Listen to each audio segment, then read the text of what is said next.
iPhone 5S case and how to install it. You want to peel off the outer rubber shell.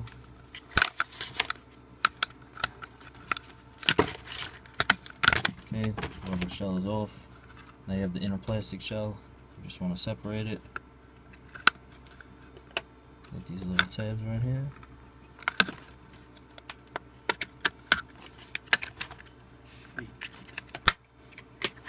Put your phone in. Oh, you got a phone. Look at that. Put your phone in. Well, you would want to remove the protective film on the screen, but I'm not doing that since this is just a demonstration. Close it up. Put the rubber bag on. It's pretty simple.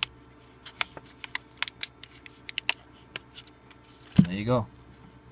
Perfect. Nice new case for your iPhone 5S.